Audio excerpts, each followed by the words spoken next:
What's going on, everybody? I heard that you guys are trying to figure out how to set up a networking layer, and you didn't want to do it yourself. Alright, well today we're going to be going over Moya, which is essentially a third-party framework that sits on top of Alamofire so that you can write your networking layer and make sure that it's abstracted and makes everything very easy and clean for you to read. But I'm going to be going over a little bit of what I think about it, and you can deal with that towards the end. All right, so let's just jump right in. As you can see right here, we have our starter project, and let's just go ahead and take a look at the main storyboard real quick. All right, so the main storyboard just got your navigation controller and you got your table view controller. Very simple, little button up here, little title. Simple.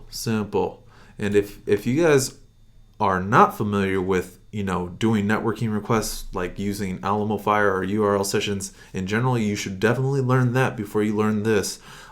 This is a lot easier than learning that, but the problem is that you really want to have a firm understanding of what's happening under the hood before you start just abstracting stuff away without ever learning it.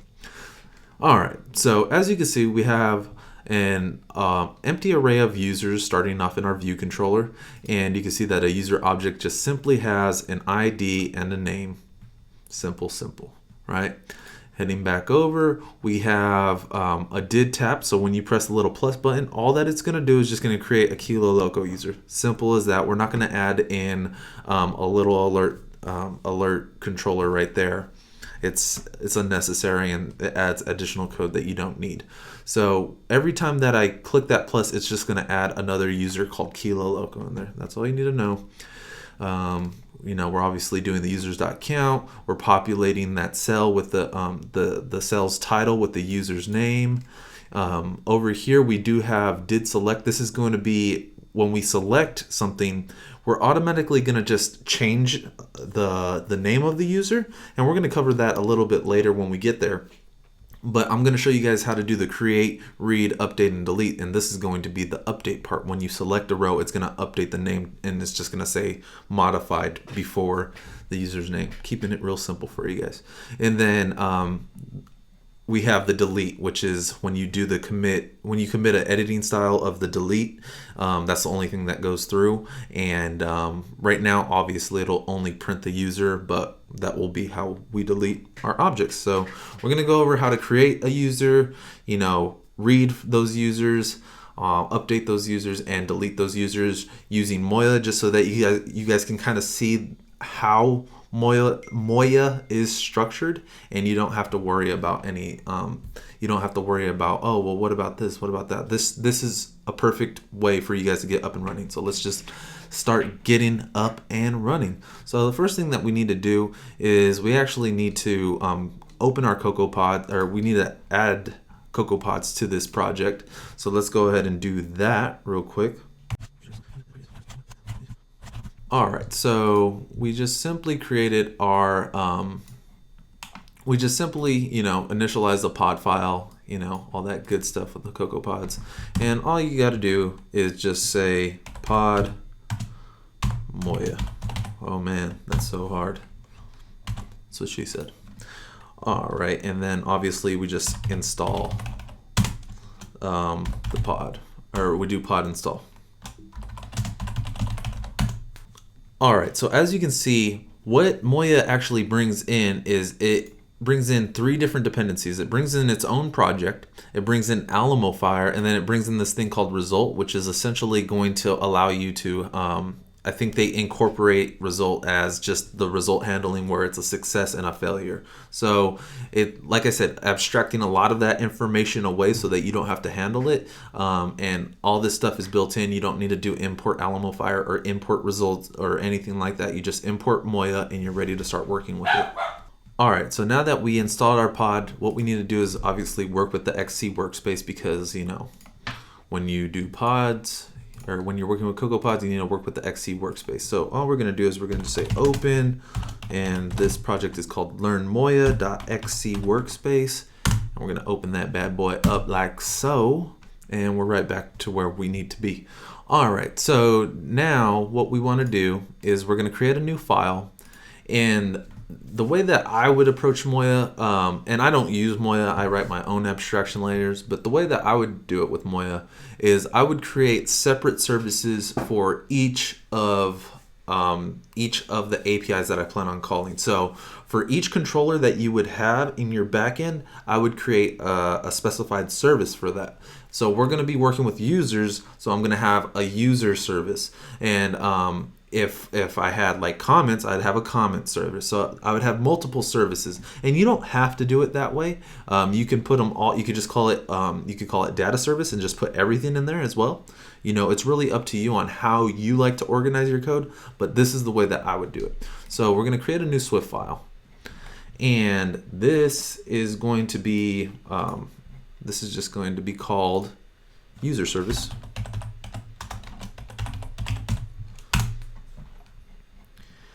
And what we want to do is we want to import Moya. And before we move any further, let's just make sure that everything builds and runs with Moya imported, just so that we know that, hey, we're working with an awesome, clean project. Yeah. All right, build succeeded. I like it because we're all good. All right, let's keep moving forward. So what we want to do, oops, that's not what we wanted to do. So what we want to do is we actually want to create an enum, and this is essentially how Moya works. It bundles everything into an enum that you work off of. So we're going to create an enum, and so far you could have just done this by yourself without importing Moya, because everything that we're going to do with Moya is going to actually be in an extension. So we can do our user service like this. And then we're going to state all the different types of activities that we can do with our user service. So like I said at the beginning, we want to be able to create, read, update, and delete all your CRUD functionality. So I'm just going to name everything accordingly. All right, so as you can see, we have the create user, read users, because we're gonna just want to be able to read all the users that come back, update a user, and delete a user. Now, when you create a user, what you would generally do is you would want to pass in all the properties that go into, or all the properties that are needed to create a user. So if we go back and we look at our user, when we create a user, we essentially all we really need is a name, because the ID is going to be provided by the back end, right? So we create a user with just a name. So what we're going to do is we're going to just make sure that we can have an argument called name, and we just specify the type, which is going to be a type string. Now, the same thing goes for, well, not for read, because we just want to read all the users. We want to get back everything. Update user, we're going to need an ID because we need to specify which user we're planning on updating. And then we need to change, since the only thing that we would be able to change in this specific scenario would be name, we want to pass in the name as well. So we need the ID and the name. And for the delete user, all we really need is the ID, because we just need to say, hey, this user with ID, just delete that user. So let's go ahead and do that. All right, so far so good. You know, Xcode is still being a bully and is telling us that things aren't working, but hey, whatever. We're not going to listen to Xcode because Xcode doesn't know what it's talking about. Anyway, so far we haven't done anything that is actually related to Moya. Everything that we've done so far is just Swift related. So let's do something that's actually Moya related, which is we're going to do an extension on our user service, like so. And what we're going to do is we're gonna conform to a specific protocol, and this protocol is called TargetType, like so. So now when we say that we're going to conform to TargetType, what we should get is the little fixit, which will automatically populate all the things, all of the requirements for this protocol for us. All right, so here it is. So let's go ahead and click that little stop sign. And what it's going to do is the fix is going to show us everything that we need to put in for this protocol. So starting off with the base URL, that's going to be obviously the base URL where we're going to be getting all of our data. So we're just going to return a URL that I'm familiar with. If you are familiar with my videos, you know that I like to use jsonplaceholder.typicode.com because that allows us to do quite a bit of experimentation, especially when we're working with networking requests. So let me actually go over to that website real quick just so that you guys can see it. All right, so this is jsonplaceholder.typicode, and as you can see right here, it has several different routes that you can go to and just test different networking requests. The one that we're going to be using is users, and if you click on it, it shows you what the JSON looks like. So we're just going to be using ID and name, which is perfectly fine, and we get back 10 objects. So what we want to do is we want to create a request that's going to allow us to get back all this information within our app. So let's go ahead and start filling out the base URL. All right, so we're forced unwrapping this URL because no matter what, it should be fine. This doesn't even have to be a valid URL for this to become an actual URL object, so that should be fine. And then notice that we did not add the /users because what we're going to want to do is we want our service to handle that in the path area, which we're about to cover right now. So when we do the path, what we're going to do is we have to switch based off of whichever one of these cases is in play when this object is instantiated. Well, when there's an instance of this user service, we have to switch based off of whichever request is going to be going through, whatever case is going to be going through. So what we want to do is we're going to say switch self, and we're going to say case, and it's going to be essentially for both get users and create, for read users and create users, we want the same thing. And let me go through and do that real quick. All right, so what I was saying was we want read users and create user to be the same path, because what we're going to do is we're just going to have users, right? Our path is just going to be users /users, right? But for update and delete, we actually need to change that path to say / whatever that ID is, because we need to pass in that specific ID, because this is a RESTful API that we're working with. So that's what we're going to do for the update and the delete. All right, so as you can see here, like I said before, we do need to pass that ID through because once again it is a RESTful API. So for the arguments, we're just setting the constant to ID for both of them, so that no matter which one is being used, we can use the same namespace for it. And we're just using some string interpolation right here to put in the ID after the user's path. So yeah. All right, now moving down, what we have to do is we have to create the method. We have to specify which method is going to be used for each of these requests.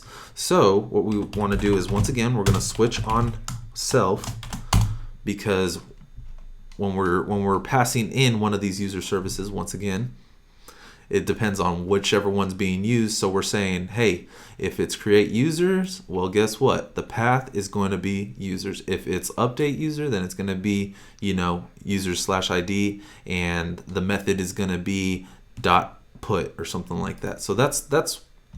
I hope that makes sense. If it doesn't, then there's a lacking in your understanding of how enums work, essentially, and I may need to do a video on that, so let me know if I need to do a video on that. All right, so we'll just start from the top, which we're going to say case.create, and it doesn't matter. We don't need any of the arguments for this because we're just simply returning something. So we'll just say return when we create, we're going to do .post, right? And these are going to be all the HTTP methods, and actually this has to be Moya.method. Case.read users, and obviously a read is going to return a get. Case.update user with an ID and a name. Once again, we don't need the arguments, so let's just go ahead and erase those and put the underscores. And and we'll just return put, and it depends on whatever you're planning on doing. Maybe you want to do patch and just replace it all together, but I'm gonna just do put. You know, it's really up to you. And then the last one would be case delete. So once again, I think you already know which one that one is, huh? All right. So now we have the methods. Next, moving on to the sample data. Now the sample data is used for if you're running unit test. Moya gives you sample data because it's essentially taking in some information. Well, since it's working with networking and you don't necessarily test your networking code, like you don't test actually going out and having something come back. You want to keep your unit tests confined to just making sure everything works. What you're going to do is you're going to write sample code so that you can just unit test it. But overall, it doesn't really matter. You could just do this if you really wanted to. You could just do this, and that should work. It'll just return some empty data. But I'm gonna go through, and I'm just gonna show you real quick what it would look like if you wanted to, add the sample data.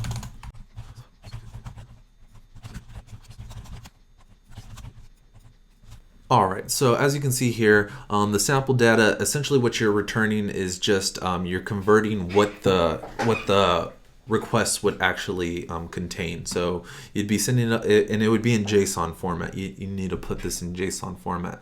So as you can see, we have it in JSON format, and it's ready to go up. And then what you want to do is you want to just say data, and then pass it up as whatever encoding that you're going to be using.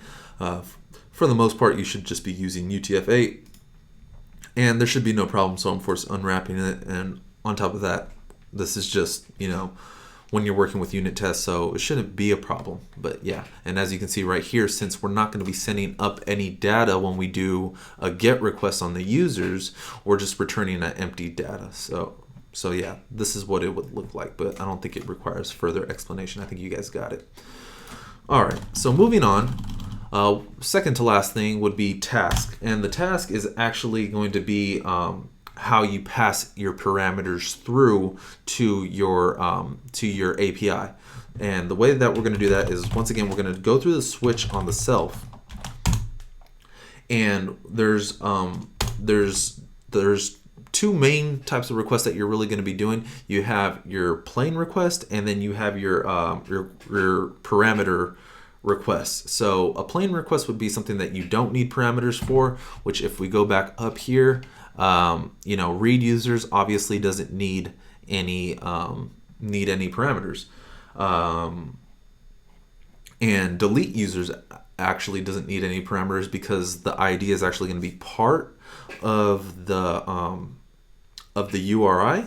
So you're not actually passing that as a parameter. You're only going to be putting parameter requests that actually take like query parameters, not not the URI parameters.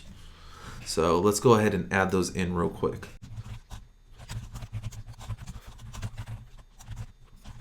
All right, so this is what our task would essentially look like. As you can see, we're specifying which APIs aren't really accepting parameters or don't need like the query parameters to continue to move forward into work.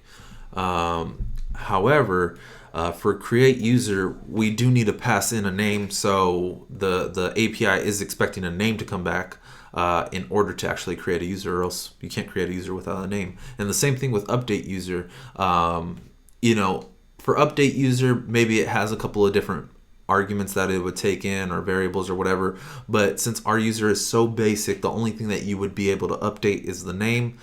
That's the only thing that we're going to pass in there. So as you can see, the request parameters is taking in parameters, and then since they both have the same argument name, we can just pass that in under name, and that will be what is updated. And the encoding that we're going to be using is JSON encoding. I think you can have query string encoding, which is the other one for like multi-part requests and things like that. But for JSON placeholder, we're obviously working with JSON, so that's what we're doing right there.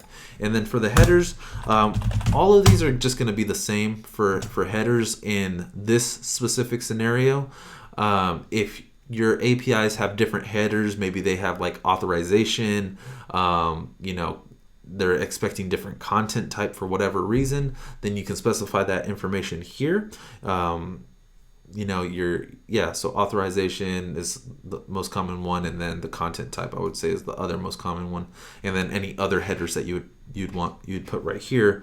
But and you could return nil if you're not expecting to send any headers and everything should work fine, which this API would work without specifying any headers. But just to make it very clear on how you would go about doing this, let's just go ahead and add the content type, which is going to be application JSON. Once again, if you're not familiar with what's happening right here, it's because you're lacking an understanding of how requests work. And I believe I have a couple of videos on it, but if you need further explanation on something like this on the headers, then let me know and I will make a video on it. All right, so we're pretty much all done with everything that we need to do. This is the full extent of what you would normally really need to do for abstracting away all the networking for Moya. All you have to do is just set it up. You have to set up your service, with all the different endpoints that are the APIs that you would be using.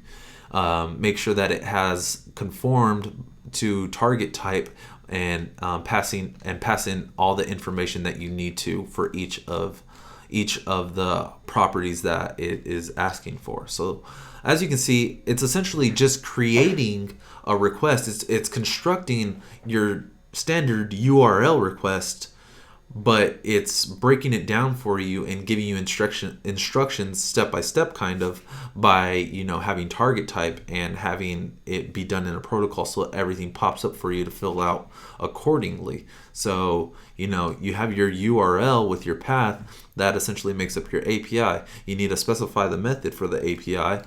Sample data is not really needed for this, but once again, for unit testing, that's why we have it. And then you need to be able to upload some type of parameters to your API, if they're needed. And then some APIs require different headers. So as you can see, it's just constructing a URL request object essentially in the background for you.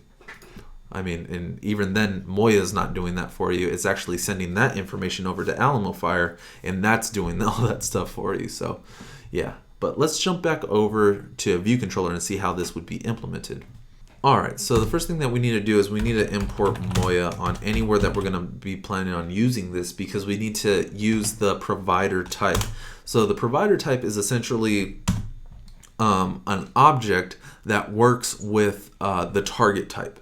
So you have your provider type and pass in what the target type is, which ours is going to be user service, and you need to keep reference to whatever that provider type is, because if it's released from memory, then you won't be able to use it anywhere else, and two, if it's released from memory before the request comes back, you can get like weird bugs, or your data won't come back. Essentially, you'll get like a failed network request. So what we're going to do is we're going to say user provider, and that's going to be equal to a Moya provider, like so. And then, like I said, you need to specify which provider you're working with, or which target type you're working with. And we only have one, so we're working with our user service, and we're just going to initialize an instance of that object. And actually, yeah, that'll work. And we're not going to change it, so this could actually be a let, I believe. All right. So now once we have our user provider, in order to write a request, it actually gets broken down, and it's really easy to do. So we just do our user provider dot request, and then you can just, you can see that it gives you a couple of different options. And you could have your stub request as well, which I believe it works with the data, but we're not going to be working with that. So the request right here, this is probably the one that you really need to work with, unless you want some other stuff to happen after the call is made. So then you could work with one of the different ones, which would give you like a callback, and you can control which queue it's on and all that other stuff, but for simplicity's sake, just go with the shortest one, which is going to use the target and the completion handler, and you should be set. It's going to be essentially what you wanted, making everything more condensed and concise, and then you can just get on with your day. So the target is going to be whatever. Notice that it says user service, right? User service. So our user service has those 4 different APIs. So all we have to do is just say dot whatever API that we want. Now in the view did load, all we want to do is get back all those user objects so that we can set them to the users right here and populate our table view. So let's go ahead and do that. All right, and then for the completion handler, all we're going to do is, as you can see, this is where the result API comes in. And what we're going to do is we're going to just press enter. And then we're going to just call it result. Or you could call it whatever you want. You don't have to call it result if you don't want to, but I'm going to call it result. Now the result is, I believe, an enum that allows you to switch off of it. So all you have to do is say switch result, and then you have 2 different cases. You have case, success, at which point it's going to return the response. Like so. And right now we'll just break. And then you have obviously the failure, which is going to return your error. And if we get an error, all we're going to do is just print that error. We don't do that error handling up in Kilo Loco's videos. All right. So if we do get a successful response, then we'll fall into here and it will give us our response, and the response is what actually carries everything that we want. So as you can see, if we just go ahead and access this response, or let me do it this way. If we go ahead and access this response, you'll be able to see that there's a couple of different properties that it has. Oh, gotta specify let. My bad. I was wondering why that wasn't working. So make sure you say let response, let error, and then that will allow us to say response dot whatever. So as you can see, it has data, and that would be your normal data that would come in from like your regular URL session requests, where you have to actually parse it and break it down. You have your description, and then a couple of other properties you can map to JSON and things like that.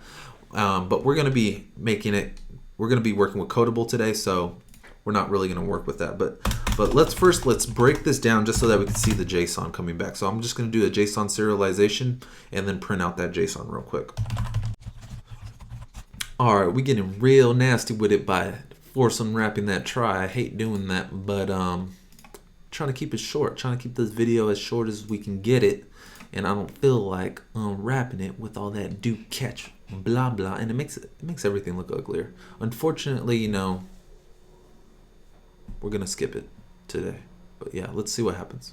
All right, so as we can see right here, we're getting back all that data that we saw on the website. We're getting back all of our JSON as expected. So as you can see, it's already working. All we're gonna do is we're just gonna populate that table view real quick. So if you go back over to the user, you'll notice that it is decodable, so we can use decodable to make our users. So I'm gonna just populate the table view real quick.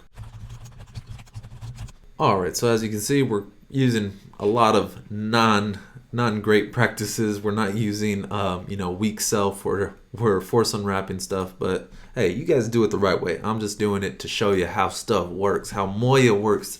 I'm not showing you how to unwrap all these different things. You gotta know that already. Come on, man. All right, here we go.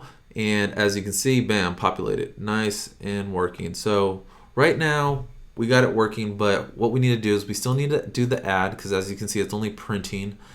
We need to do the update, which it's not doing anything except printing, and then same thing for the delete. I think it's the only thing that it's doing is printing. So let's go ahead and add those in as well. So down here at the did tap add, what we're gonna do is we're gonna actually add that user in to our, we're gonna be using the update, or we're gonna be using the create API. So let's do user provider, once again, .request, and then this time we're just gonna say create user, and we're gonna use kilo.name and on the completion, once again, just call it result, and we'll switch off of that result. Case.success. Once again, is going to give you a response. All this stuff is exactly the same from here on out, guys. All right, so the logic for this is going to be a little bit different because what we want to do is we want to not only decode the object, but we also want to insert it into the table view. So all we have to do is just do the same old decode, but remember that we're only going to be getting back one user, and we'll just call this a new user. Let new user equals try JSON decoder dot decode, and then once again it's only going to be one object this time for this specific API, and we'll just get that data. Okay, so now that we have that new user, all we're going to do is say self.users, and we're going to insert that new new user at the first index. We're just going to put it at the top just so that it's easier for us to see, and then we'll just reload our table view once again. So let's go ahead and see what happens when we do that. All right, so it's all loaded up. All I have to do is press the plus, and then it should just create another user named Kilo, because when you create for this specific API, it just returns back the same object that you created. So we press plus, and bam, gets added right there. And there's no real logic behind this.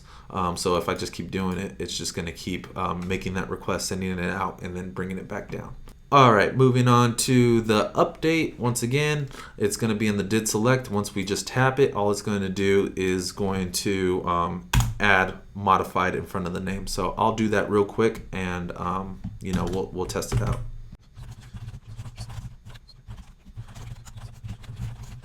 All right, so as you can see, like I said, all I'm gonna do is gonna get the user at that index, pass in, well, obviously we're gonna be doing the update user, pass in the ID, pass in the name, but all I'm doing is adding this modified in front of the user's name, full name, or whatever it is. So then all we have to do is, if it's successful, we're going to just get the modified user, decode it, replace the current user at that index path, and then reload this table view. So let's run that. All right, so once we click on Irvin, get modified Irvin. Yep, see? Patricia, modified Patricia. So that's how we're doing it. And then the last thing that we need to do is just the delete real quick. We'll go through the delete. Let's do this. All right, so as you can see here, the code is just a tiny bit different, but once again, all we're doing, user provider.request, passing in whatever API we're planning on hitting, passing in the appropriate information for that API, and then since this response is actually going to be like just the brackets, the open and close brackets, I'm just going to print that information out. And then obviously it's going to that object is going to be removed from the array, and then we're going to delete the row as well. So let's go ahead and add that. Alrighty, so now when we go ahead and try to delete Clementine, we hit delete, and then bam, gone. So as you can see, it took a little while before it got deleted, and that's just simply because it took a little while for the request to go out, come back, and then get that data so that we know which user to delete. So it might be a little bit faster on this round. Might be a little bit slower, who knows. It just depends on how long it takes for the actual API to receive everything. So yeah, so that's how you work with Moya, guys. I hope that it helped everybody that's interested in using Moya for an abstraction layer for their networking. But there's just a few words that I wanted to say before you go out and start using this. This is not something that I would do. Moya is, it might be great for like a really, really small project where you're only just doing this one thing. But if you notice right here, this is just 4 APIs. If you look at it, and I had said in the beginning, this is just 4 APIs that I would just do for the user service, and I would have maybe a different one for the post service, right? So there would be a post service, there would be a user service, comment service, all these different things. Look at how long this API is, and if we wanted to do another 4 APIs, it would just be just as long. So you would have multiple documents, and it that go through this process, and it seems just very repetitive. Now, I wouldn't do it this way. The way that I'm working on and learning to do it is using protocols, which if you guys are interested in using like a router type method, I can do a video on that. But yeah, this isn't really a very scalable solution, because this document just gets very long, especially if you choose to just do one.